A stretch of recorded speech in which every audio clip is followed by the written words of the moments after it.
Hello everyone, आज हम पढ़ेंगे वेस्ट बंगाल बोर्ड की क्लास 8 की हिस्ट्री की बुक और पास्ट और हेरिटेज का chapter number 6। Chapter number 6, the beginnings of nationalism.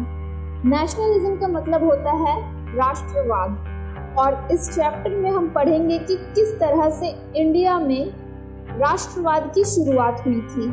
तो आइए शुरू करते हैं। Towards the end of 19th century, the Indian National Congress began to play an important part in India's freedom struggle. The first session of the National Congress took place in Bombay, 1885. The meeting was presided over by Bhumesh Chandra Banerjee. The Indian National Congress took off from here. The retired English civil servant Allan Octavian Hume also had a role to play in the formation of the Indian National Congress. Hume had travelled all over the subcontinent for his work. He was familiar with the political leaders of various provinces. Hume requested these leaders to come together in a meeting. A meeting was scheduled at Pune, but due to the outbreak of cholera there, that meeting was cancelled. It took place at Gokuldas Tejpal Sanskrit College in Bombay. This was the first session of Indian National Congress. तो यहाँ बताया गया है कि 19th century की ending होने के time में, यानी जैसे कि यहाँ 1885 लिखा हुआ है, यानी ये 19th सेंचुरी अब एंड होने वाली थी। इस टाइम में 1885 में इंडियन नेशनल कांग्रेस का सबसे पहला सेशन यानी सबसे पहली मीटिंग बॉम्बे में हुई थी, और इस इंडियन नेशनल कांग्रेस ने आगे चलकर इंडिया को आज़ादी दिलाने में बहुत ज़्यादा मदद की थी। और इस पहले मीटिंग के प्रेसिडेंट भूमेश चंद्र बनर्जी, वही एक इंग्लिश सिविल सर्वेंट जिनका नाम था एलन ऑक्टेवियन ह्यूम, इन्होंने भी बहुत बड़ा योगदान दिया था इंडियन नेशनल कांग्रेस के बनने में। ये अलग अलग इंडिया के जो सब कॉन्टिनेंट्स थे उस टाइम में, जो प्रोविंस कहा जाता था जिनको, वहाँ जा जाकर लोगों से, वहाँ के पॉलिटिकल जो लीडर्स होते थे, जो नेता होते थे, उनके साथ अच्छे से बात करते थे। और एक बार इन्होंने सभी पॉलिटिकल लीडर्स को रिक्वेस्ट किया और पुणे में एक मीटिंग रखी थी, लेकिन क्योंकि उस टाइम में कोलेरा नाम की एक महामारी आ गई थी, तो वो मीटिंग कैंसिल करनी पड़ी, जो कि आगे चल के गोकुलदास तेजपाल संस्कृत कॉलेज, जो कि बॉम्बे में है, वहाँ हुई। और यही थी इंडियन नेशनल कांग्रेस की सबसे पहली मीटिंग, सबसे पहला सेशन, और यहीं से इंडियन नेशनल कांग्रेस की शुरुआत मानी जाती है। आगे हम पढ़ेंगे nationalist organisations prior to the Indian National Congress, यानी दूसरे जो राष्ट्रीय ऑर्गेनाइजेशंस थे जो कि इंडियन नेशनल कांग्रेस के शुरू होने से, इंडियन नेशनल कांग्रेस के आने के पहले से ही थे।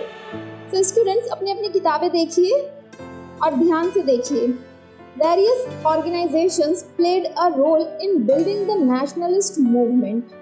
Bongo Bhasa Publishing Society in 1836 AD was known as the first nationalist organization. The first political organization to make demand was Landholders Society in 1838. Many organizations came up in Madras, Calcutta and Bombay Presidency to express regional interests. Many have called the period from 1857 to 1885 the age of associations or age of Sabha Samitis. Though these organizations wanted to protect group interests, through them nationalist movements started at the regional level. Important among these were Nabagopal Mitra's Jatiya Mela or Hindu Mela, Shishir Kumar Ghose's Indian League in 1875, Colonel Olcott and Madame Blavatsky's Theosophical Society, Surendranath Banerjee and Anand Mahan Bose's Bharat Sabha or Indian Association in 1876. Students, आप यहाँ screen पर देख सकते हो, एक image है, एक photo है जो कि इंडियन नेशनल कांग्रेस के सेशन की है, फर्स्ट सेशन की, जो कि 1885 में हुई थी, जो बॉम्बे के तेजपाल संस्कृत कॉलेज में रखी गई थी। और ये ओरिजिनल पिक्चर है उस टाइम की। तो हम यहाँ क्या पढ़ रहे हैं कि इंडियन नेशनल कांग्रेस के आने से पहले भी बहुत सारे छोटे छोटे नेशनलिस्ट मूवमेंट किए गए थे और नेशनलिस्ट ऑर्गेनाइजेशंस बनाए गए थे, जिनके कि कुछ नाम यहाँ पे बताए गए हैं। और ऐसे जो ज़्यादातर ऑर्गेनाइजेशंस थे वो मद्रास, कलकत्ता और बॉम्बे जैसे प्रोविंसेस से आते थे। इन्हीं सभी 3 जगहों से मेनली ये ऑर्गेनाइजेशंस बनाए जाते थे। क्या ऑर्गेनाइजेशंस? जो नेशनलिस्ट ऑर्गेनाइजेशंस थे। और ऐसा माना जाता है कि 1857 से लेकर 1885 तक का जो टाइम पीरियड था वो एज ऑफ एसोसिएशंस है, यानी कि इस टाइम में बहुत सारे एसोसिएशंस बनाए गए थे। सबसे पहला नेशनलिस्ट ऑर्गेनाइजेशन हम बोंगो भाषा पब्लिशिंग सोसाइटी को मानते हैं, जो कि 1836 में बनाई गई थी। और एक ऑर्गेनाइजेशन बनाया गया था जो कि पॉलिटिकल ऑर्गेनाइजेशन था, जो लैंड होल्डर्स की डिमांड पर बनाया गया था, जिसका नाम था लैंड होल्डर्स सोसाइटी। 1838 में ये बनी थी। इसके अलावा भी कई छोटे छोटे ऑर्गेनाइजेशंस बनाए गए थे, जो कि कुछ ग्रुप्स ने बनाए थे अपने पर्सनल इंटरेस्ट को अकम्प्लिश करने के लिए, पूरा करने के लिए, जिनमें कुछ इम्पोर्टेंट ऑर्गेनाइजेशंस हैं जिनके नाम यहाँ दिए गए हैं। नबगोपाल मित्रा का जातीय मेला या हिंदू मेला, शिशिर कुमार बोस का इंडियन लीग और आनंद महान बोस का भारत सभा या इंडियन एसोसिएशन। यहाँ येलो बैकग्राउंड में जो कुछ वर्ड्स लिखे हुए हैं, इन्हें आप खुद से पढ़कर समझने की कोशिश करिए, और अगर नहीं समझ आए तो कमेंट में आप पूछ सकते हैं। अब हम आगे पढ़ेंगे। Hume has been ascribed a mythical role behind the formation of National Congress. William Wedderburn's Biology of Hume, published in 1913, was responsible for this. Wedderburn wrote that the Congress was born from the joint initiative of Dufferin and Hume. This is known as the Hume-Dufferin conspiracy theory. The theory was used for a long time to explain the formation of the Congress, but there were many flaws in it. Dufferin was skeptical about the Congress's efforts. He had satirically called the Congress representatives of the minority. This reveals Dufferin's negative attitude towards the Congress. तो यहाँ कहा जा रहा है कि Hume को ऐसा समझा जाता था कि वो नेशनल कांग्रेस जो बनी थी इंडिया में, उसके बनने के पीछे वो जिम्मेदार थे। और ऐसा क्यों माना जाता था? क्योंकि विलियम वेडरबर्न्स ने ह्यूम के ऊपर एक बायोग्राफी लिखी थी, 1913 में वो पब्लिश हुई थी। इसी बायोग्राफी में ऐसा कहा गया था कि ह्यूम ने मदद की थी इंडियन नेशनल कांग्रेस को बनने में। वेडरबर्न अपनी किताब में लिखते हैं कि कांग्रेस का जन्म हुआ था ह्यूम और ड्यूफरिन के साथ में लिए गए कुछ कॉन्स्पिरेसी थ्योरी की वजह से। इन्होंने कुछ कॉन्स्पिरेसी यानी षड्यंत्र रचा था।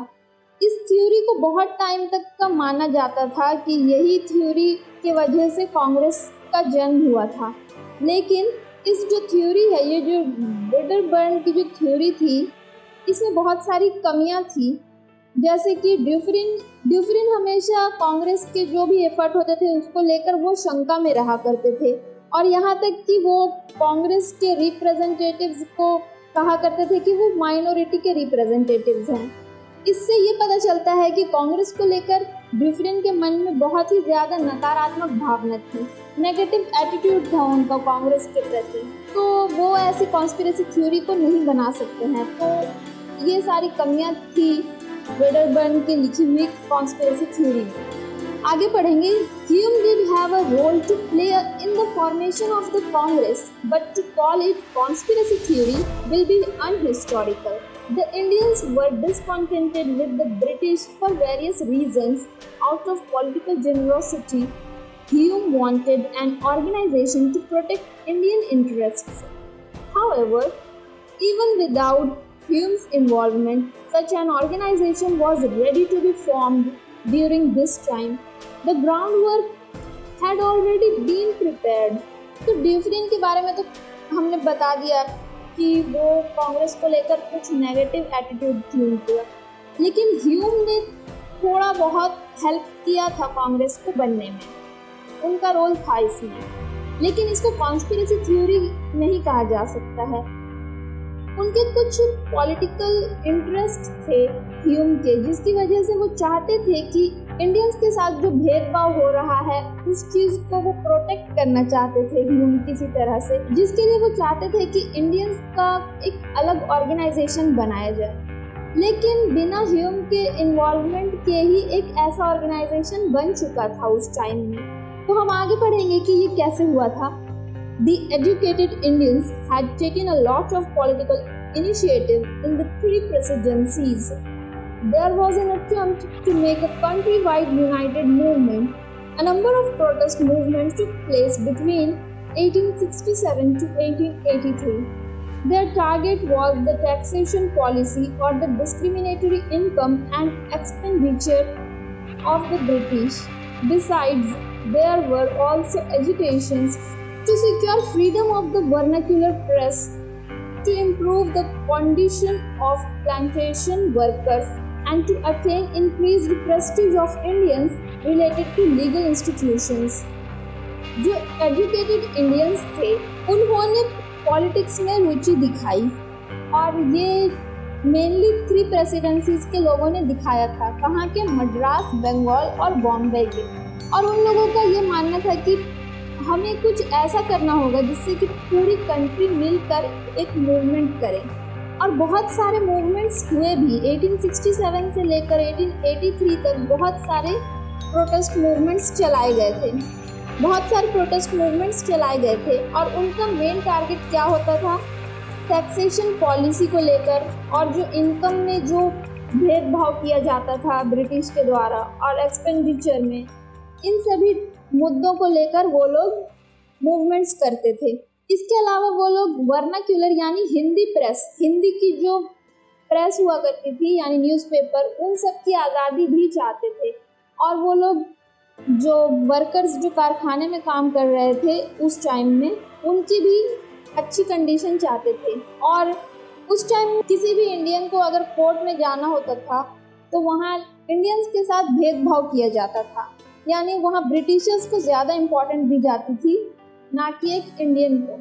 तो इस चीज़ से भी वो लोग थोड़ा परेशान थे, और ये सारी बातें ही वजह थी कि 1867 से लेकर 1883 के बीच में बहुत सारे प्रोटेस्ट मूवमेंट्स चलाए गए। These movements spilled beyond the presidencies to Lahore, Amritsar, Aligarh, Kanpur and Patna, where English-educated Indians joined the movement. A new political consciousness was being created. It was nationalist in nature. The Congress was an expression of such nationalist sentiment. From the outset, the Congress gave a call to rise above regional differences for a larger ideal. The policy was every year there would be a meeting at a different place in India. It was declared that no person of the region where the session was to be held could become the president. The Congress leaders took these steps for organizational unity. In 1888, it was decided that if a proposal had neither majority Muslim or Hindu support, it would be withdrawn. The Congress leaders wanted a democratic and consensual movement.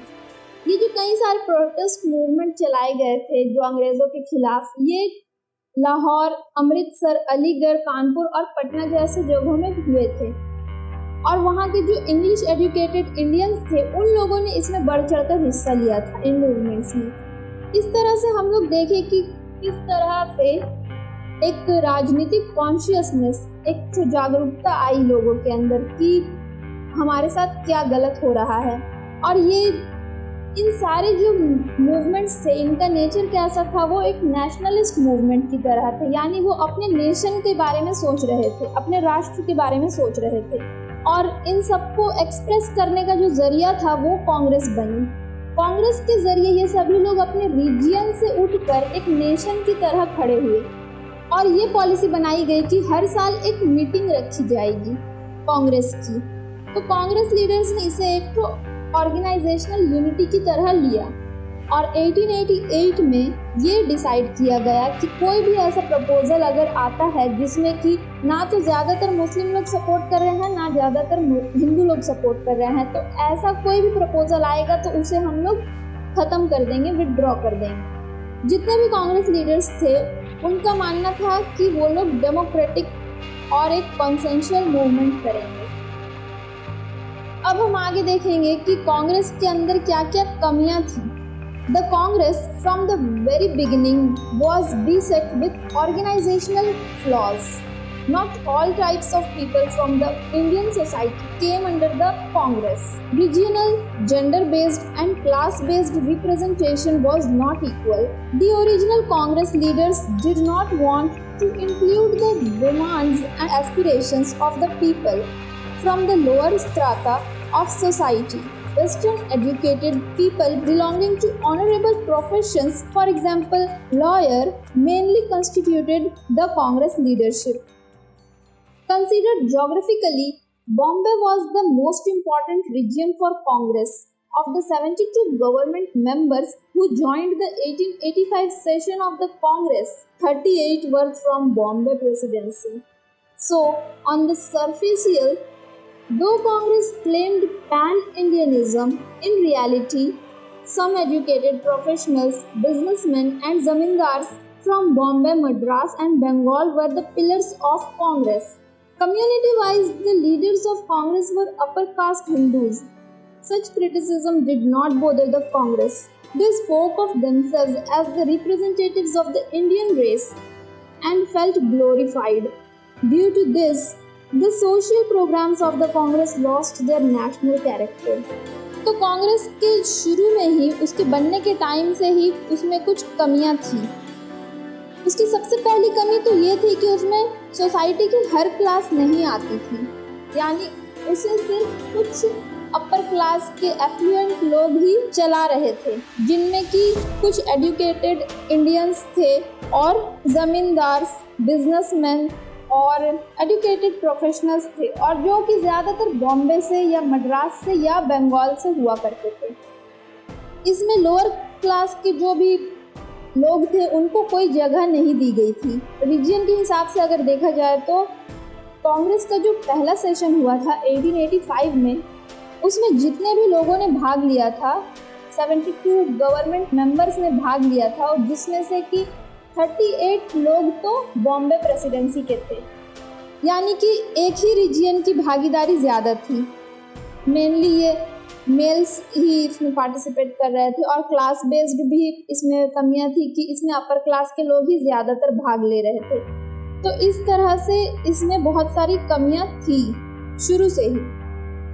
वैसे तो कांग्रेस को कहा जाता था कि वो पूरे India के लिए है, लेकिन अगर उसको हम रीजनल वाइज देखें तो उसमें ज़्यादातर जो जिन प्रेसिडेंसीज की ज़्यादा भागीदारी थी वो थे बॉम्बे, मद्रास और Bengal.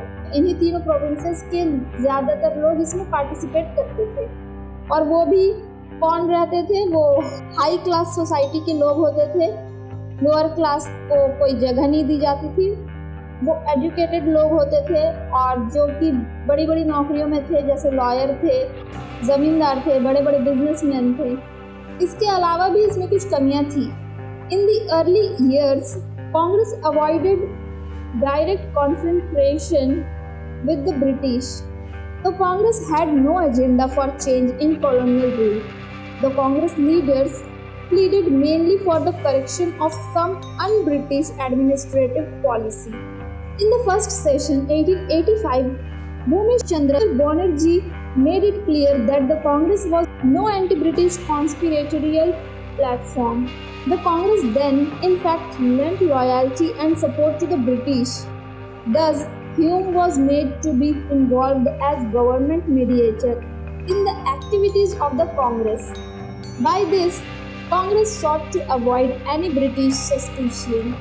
Thus, from 1885 to 1905 to 1907, high caste people gave political representation for 20 to 22 years in the National Congress. But the demand of the Congress that Indians should have equal right of participation in the government was important. Congress की जब शुरुआत हुई थी तो वो British से जो है ज़्यादातर डायरेक्ट कुछ भी अपना बचाव नहीं करना चाहती थी, वो ब्रिटिश के अगेंस्ट नहीं जाना चाहती थी। और यहाँ तक कि 1885 का जो पहला सेशन हुआ था कांग्रेस का, उसमें वोमेश बनर्जी ने ये साफ कह दिया था कि कांग्रेस एंटी ब्रिटिश नहीं है और ये एंटी ब्रिटिश कॉन्स्पिरेटोरियल प्लेटफॉर्म नहीं है कांग्रेस, यानी यहाँ पे कोई भी ब्रिटिशर्स के खिलाफ कुछ भी षड्यंत्र नहीं रचेगा। तो इससे पता चलता है कि जो शुरू में कांग्रेस थी वो ब्रिटिशर्स के लिए बहुत ज़्यादा सपोर्टिव थी और उनके लिए लॉयल थी, उनके लिए बहुत ही ज़्यादा ईमानदार थी कांग्रेस पार्टी। इसीलिए ह्यूम को भी इसमें इन्वॉल्व किया जाता था। कांग्रेस की किसी भी एक्टिविटी में ह्यूम हिस्सा लिया करते थे। वो लोग ऐसा इसलिए करते थे ताकि ब्रिटिशर्स को कुछ भी शक ना हो कि कांग्रेस पार्टी उनके खिलाफ कुछ भी षड्यंत्र बना रही है, कुछ भी कॉन्स्पिरेसी कर रही है। इसीलिए 1885 से लेकर 1905 और 1907 तक का इसमें ज़्यादातर जो भी रिप्रेजेंटेटिव थे वो कुछ हाई क्लास के लोग थे।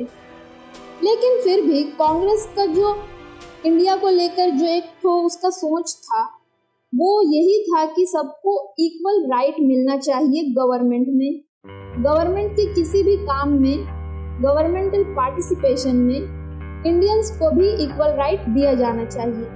क्योंकि जैसा मैंने शुरू में कहा, इन लोगों ने बहुत सारी कमियां देखी थी जिसकी वजह से बहुत सारे प्रोटेस्ट मूवमेंट्स चलाए गए थे। ये कमियां क्या थी? Taxation policy, discriminatory income and expenditure और freedom of vernacular press, plantation worker के लिए जो है सिक्योरिटी और इंडियंस की प्रेस्टीज, ये सारी चीज़ें जो है इंडियन नेशनल कांग्रेस का मुद्दा थी शुरू से ही। अब हम आगे पढ़ेंगे कि कैसे इंडियन नेशनल कांग्रेस अपने 1885 के फर्स्ट सेशन के बाद से किस तरह से इंडिया में काम करना शुरू की और उसने क्या क्या काम किए और किस तरह से काम किए। The first 2 decades of Indian National Congress, economic nationalism. तो यहाँ हम पढ़ेंगे इंडियन नेशनल कांग्रेस के पहले 2 डिकेड्स यानी 10 साल का टाइम, 2 डिकेड्स यानी 20 साल का टाइम। तो शुरुआत के जो इंडियन नेशनल कांग्रेस के 20 साल थे वो कैसे थे, यहाँ पे वो बताया गया है। और इसको बताया गया है कि इकोनॉमिक नेशनलिज्म यानी आर्थिक राष्ट्रवाद। Judged by the activities of the first 2 decades, the early Congress leadership may be called moderates. Congress program was then confined to annual sessions. It was satirically called a 3-day tamasha. Various representatives in these sessions put forward opinions and proposals. The sessions ended by accepting certain proposals, but round the year there was no effort to organize movements on the basis of the accepted proposals. Most of the leaders were busy with their own professions. They had neither the time nor the mentality to participate in organizational work round the year. Even moderates had a lot of differences among themselves. Overall, they agreed with the basic objectives and methods of protest movements. तो शुरुआत के 20 साल को लेकर अगर हम कांग्रेस को जज करें तो उसे हम कांग्रेस के लीडरशिप को हम मॉडरेट्स कह सकते हैं, यानी नरमपंथी। इन लोगों ने ब्रिटिशर्स के साथ बहुत ही नरम स्वभाव पेश किया, अपना नरमी से पेश आए।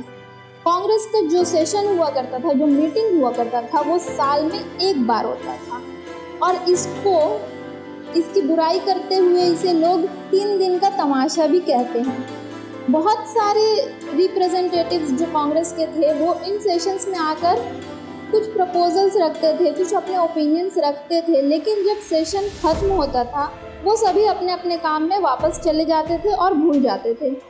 ना तो उनको ये सब करने का टाइम था और ना ही उनकी सोच ऐसी थी कि वो लोग किसी भी ऑर्गेनाइजेशनल काम में जो है पूरे साल हिस्सा ही ले पाते थे। तो वो करते कुछ नहीं थे, सिर्फ साल में एक बार मीटिंग करते थे।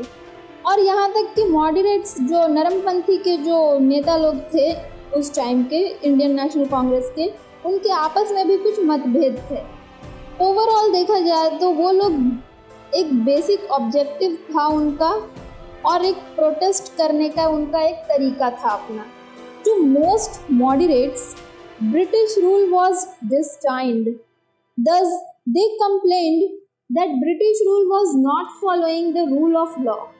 However, it must be said that even though the moderates stayed confined to upholding class interest, they did not favor narrow religious identity. In that way, their activities reflected secularism. The moderates wanted partial autonomy for India within the fold of British Empire. The Indians demanded more representations in the Legislative Council.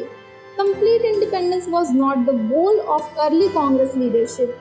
Their agitators were aimed at gaining certain reforms and democratic rights. The moderates hoped India would one day become capable of self-rule. Then the British authority would concede to their demand. The colonial rulers did not bother much about the opinion of the moderates. They granted none of the demands made by the moderates. There had not been much expansion of the legislative councils. Instead of election of members, nomination or selection was preferred. No voting could be held on the budget in the Legislative Council. The British government had power to enact laws without intimating the Legislative Council. ज़्यादातर moderates ने ये समझ लिया था, ये मान लिया था कि ब्रिटिश रूल उनकी किस्मत में लिख चुकी है। इसीलिए वो लोग यही कंप्लेन करते थे कि ब्रिटिशर्स लोग जो है वो रूल ऑफ लॉ को नहीं फॉलो करते हैं, वो अपने नियम कानून को मान नहीं रहे हैं। हालांकि ये जो मॉडरेट रूलर्स थे, मॉडरेट इंडियन नेशनल कांग्रेस के लीडर्स थे, मेंबर्स थे उस टाइम में, वो सभी हाई क्लास सोसाइटी से बिलोंग करते थे, लेकिन उन्होंने कभी भी नैरो माइंडेड होकर या किसी रिलीजियस आइडेंटिटी को लेकर कुछ एक्टिविटी नहीं की थी। इससे ये पता चलता है कि वो लोग सेक्युलरिस्ट थे और ये मॉडरेट्स चाहते थे कि इंडिया को पार्शियल ऑटोनॉमी मिल जाए, यानी कि कुछ जिम्मेदारियां ब्रिटिशर्स के हाथों में रहे और कुछ जिम्मेदारियां देश को चलाने की इंडियंस के पास भी रहे। इसीलिए वो लोग जो है हर बार ब्रिटिशर्स से ये डिमांड करते थे कि उनके रिप्रेजेंटेटिव को बढ़ा दिया जाए, यानी इंडियन लोगों की भागीदारी को नियम बनाने की जगह में और नियम को लागू करने की जगह में, देश को चलाने की जगह में इंडियन लोगों को ज़्यादा करके बैठाया जाए, ब्रिटिशर्स को थोड़ा कम किया जाए। उनका मेन यही मुद्दा था कि वो कैसे भी करके थोड़ा बहुत डेमोक्रेटिक राइट अपने हाथों में ले ले, और वो यही सोचते थे कि इंडिया एक दिन सेल्फ कैपेबल हो जाएगा, और जब इंडिया सेल्फ कैपेबल हो जाएगी तो शायद ब्रिटिशर्स लोग पूरी जो अथॉरिटी है इंडिया को संभालने की वो इंडिया को दे देगी, उनका ये मानना था। लेकिन जो कॉलोनियल रूलर्स थे, जो ब्रिटिशर्स थे, वो मॉडरेट्स के ओपिनियन को फॉलो नहीं करते थे, वो उनकी कोई भी डिमांड को नहीं मानते थे। उन्होंने ना तो लेजिस्लेटिव काउंसिल्स में नियम कानून बनाने की जगह में इंडियंस की भागीदारी को बढ़ाया था, मतलब उन्होंने लेजिस्लेटिव काउंसिल्स में जहाँ की नियम बनाए जाते हैं उस जगह पे भी इंडियंस की भागीदारी को नहीं बढ़ाया था, और जो इलेक्शंस की जगह पर वो लोग नॉमिनेशन या फिर सिलेक्शन करवाते थे। वोटिंग करने का कोई ऐसा उन लोगों में इंटरेस्ट नहीं था। और ब्रिटिश गवर्नमेंट के पास ये पावर भी था कि वो बिना लेजिस्लेटिव काउंसिल के ही कुछ नियम बना ले खुद से ही। The moderates also demanded greater participation of Indians in government jobs. Their opinion was that if administration could be Indianized, it would be more sympathetic to native European officials went out of the country. If Indians occupied those posts, the money would remain in the country. The moderates also demanded that the eligibility age for civil service examinations should be raised from 19 to 23. They also wanted parallel examinations in India and London, but the British government did not respond to these demands. They were not in favor of Indianization of administration. Gradually, the entire matter was swept under the carpet. The moderates also protested against the use of British Indian Army in war at various places, as well as the increase in war budget. They opined that the Indian economy was being overburdened. The British government paid no heed. Increasingly, it was becoming clear that the British rulers had no intention of demands the meeting of the moderates. The agitation policy and narrow social base of the moderates was responsible for this. Viewed in this light, the moderates could bring about not important reforms in colonial administration. Moderates ये demand कर रहे थे कि government jobs में और administration में Indianisation किया जाए, यानी इंडियंस की भागीदारी को बढ़ाया जाए। उनका ये मानना था कि अगर ऐसी जगहों पे इंडियंस की भागीदारी बढ़ जाएगी तो ये जो यूरोपियन ऑफिशियल्स जो हैं, इन यूरोपियन ऑफिशियल्स को उन पोस्ट से हटा दिया जाएगा, जिससे कि इंडिया का जो पैसा ये यूरोपियन लोग बाहर ले जा रहे हैं अपनी तनख्वाह के नाम पर और रिटायरमेंट पेंशन के नाम पर, वो इंडिया में ही रह जाएगी। मॉडरेट्स चाहते थे कि सिविल सर्विस एग्जामिनेशंस की एलिजिबिलिटी एज को 19 से 23 कर दिया जाए और ऐसे एग्ज़ाम्स करवाए जाए जो इंडिया और लंदन में पैरेलल किए जाए। लेकिन ब्रिटिशर्स ने इनकी कोई भी बात को नहीं माना, किसी भी डिमांड को नहीं माना। इनके सारे डिमांड्स को उन्होंने अनदेखा कर दिया। मॉडरेट्स ने बहुत सारी जगहों पे ब्रिटिश इंडियन आर्मी के खिलाफ प्रोटेस्ट भी किए। इसके अलावा उन लोगों ने बजट को लेकर, जो वॉर में जो बजट है उसको लेकर भी अपने कुछ प्रपोजल्स रखे, लेकिन ब्रिटिश गवर्नमेंट ने इनकी किसी भी बात को नहीं माना। और आगे चलकर ये बात समझ में आने लगी थी कि ब्रिटिश रूलर्स जो है उनका मॉडरेट्स की जो भी डिमांड है उनको मानने का कोई भी इंटेंशन नहीं है। और ऐसा होने के पीछे का कारण मॉडरेट्स की जो नैरो सोशल बेस है उसको माना गया था, क्योंकि वो सोसाइटी के बहुत ही एक छोटे से स्मॉल ग्रुप ऑफ सोसाइटी को वो रिप्रेजेंट कर रहे थे। इसलिए शायद हो सकता है कि उनकी डिमांड को ब्रिटिशर्स अनदेखा कर रहे थे। तो इस तरह से देखा जाए तो मॉडरेट्स के जो भी डिमांड्स थे वो कॉलोनियल एडमिनिस्ट्रेशन ने सभी को अनदेखा कर दिया। The political and economic stand of moderates politics was not able to keep in tune with the problems and aspirations of Greater India. In the early years, the zamindars funded the activities of the Congress. So Congress had to keep in mind the interest of the zamindars. The moderates had no program for the peasants. The small group within the Congress under the leadership of Ramesh Chandra Datta, who spoke about the interest of poor peasants, was gradually cornered. Similarly, the Congress, funded by merchants and moneylenders, took no step to protect the interest of the working class. Except for Badruddin Tayyibji and a few others, the Congress leadership had barely any representatives from Muslim and other communities. For the first 2 decades, social problems were hardly discussed in the annual sessions of the Congress. Thus, the aim and agenda of moderate politics was limited in character. The masses had no role to play in it. For this reason, The British government did not take the National Congress seriously. The Congress was rather satirized on the ground that educated gentlemen were busy with their own internal politics. तो ऐसा देखा गया कि जो political और economic stand moderate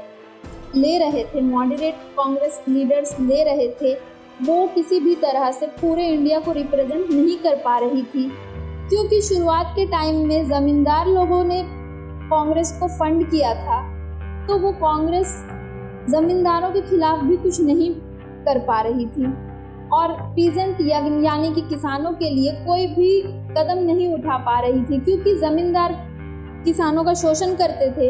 इनको किसानों की मदद करनी चाहिए थे, लेकिन क्योंकि इन्हें ज़मींदारों ने ही पैसे दिए थे कांग्रेस को चलाने के लिए, तो ये लोग किसानों की हेल्प नहीं कर पा रहे थे। कांग्रेस के अंदर ही एक छोटा सा ग्रुप था जिसके नेता थे रमेश चंद्र दत्ता, जो कि बात किया करते थे गरीब किसानों को लेकर। उनकी बातों को धीरे धीरे दबा दिया गया और उनको किनारे कर दिया गया। इसी तरह से कांग्रेस, जिसे कि मर्चेंट्स और मनी लेंडर्स ने पैसे दिए थे, फंड दिया था, वो लोग वर्किंग क्लास के इंटरेस्ट को भी प्रोटेक्ट नहीं कर पा रहे थे, क्योंकि ये मर्चेंट्स और मनी लेंडर्स वर्किंग क्लास का शोषण करते थे। लेकिन कांग्रेस को भी पैसे इन्हीं लोगों ने दिए थे चलाने के लिए, तो ये लोग कुछ नहीं कर पा रहे थे वर्किंग क्लास के लिए भी। बदरुद्दीन तैयब जी और कुछ दूसरे लोगों को छोड़कर मुश्किल से ही कोई मुस्लिम या दूसरी कम्युनिटी के लोग इस कांग्रेस के अंदर थे शुरुआत के 20 सालों में। इसीलिए मॉडरेट पॉलिटिक्स जो थी वो बहुत ही ज़्यादा लिमिटेड हो गई थी और उसमें जो है पूरी इंडिया की बात को नहीं रखा जा रहा था, पूरी इंडिया को नहीं सुना जा रहा था। इन्हीं सभी कारणों की वजह से ब्रिटिश गवर्नमेंट भी नेशनल कांग्रेस को सीरियसली नहीं लेती थी। कई बार इस कांग्रेस को ये सुनाया जाता था कि ये एजुकेटेड जेंटलमैन तो अपने ही अंदर के पॉलिटिक्स और अपने ही कामों में बिजी रहते हैं। Thus viewed, the moderate politics in the early years of the Congress could be taken to be a failure. But despite many failures, the Congress was able to lay the foundation of economic nationalism. Being educated, the moderates prepared the ground for constitutional politics based on rationality. The agitation they directed was not a mass movement democratic. The Indians were not benefited from such agitations, but rational politics brought about modernization of political thinking among the Indian society. This was the difference between the feudal leadership of 1857 and the National Congress leadership of 1885. तो इन सभी बातों को देखने से हमें क्या पता चलता है कि मॉडरेट पॉलिटिक्स जो थी, नरमपंथी पॉलिटिक्स जो थी शुरुआत की कांग्रेस की, वो बुरी तरह से फेल हुई। लेकिन हम इसे पूरी तरह से फेल नहीं कह सकते हैं, क्योंकि हालांकि ब्रिटिशर्स ने इनकी सभी बातों को नहीं माना, एडमिनिस्ट्रेशन और लेजिस्लेटिव प्लेसेस में इंडियनाइजेशन करने को नहीं माना, लेकिन ये लोग इतने एजुकेटेड थे, इन्हीं की वजह से कॉन्स्टिट्यूशनल पॉलिटिक्स का जो है एक बेस तैयार हुआ और धीरे धीरे इंडिया के पास थोड़ी बहुत पावर आना शुरू हो गई और इंडियन सोसाइटी की जो पॉलिटिकल थिंकिंग थी उसमें भी मॉडर्नाइजेशन आना शुरू हो गया। और ये जो 1885 की जो इंडियन नेशनल कांग्रेस की लीडरशिप जहाँ से शुरू हुई थी, वो फ्यूडल लीडरशिप जो 1857 की थी उससे तो बहुत ही ज़्यादा डिफरेंट थी और धीरे धीरे सुधर भी रही थी। तो ये पूरी तरह से फेलियर नहीं मान सकते हैं हम इसे। नरमपंथी के बाद एक्सट्रीमिस्ट पॉलिटिक्स आई। तो पहले 20 सालों को तो हमने देख लिया कि कैसे मॉडरेट्स ने रूल किया। अब इसके बाद आ रहे हैं एक्सट्रीमिस्ट। एक्सट्रीमिस्ट को हम हिंदी में गरमपंथी कहते हैं, यानी इन लोगों ने तो नरमी से पेश आए। ये जो मॉडरेट लीडर्स थे कांग्रेस के, ये तो ब्रिटिशर्स के साथ बहुत नरमी से पेश आते थे, लेकिन ये एक्सट्रीमिस्ट इसके बिल्कुल ही ऑपोजिट होने वाले हैं और ये गरम मिजाज के हैं। ये लोग नरमी से पेश नहीं आएंगे। तो चलिए हम पढ़ते हैं इसे।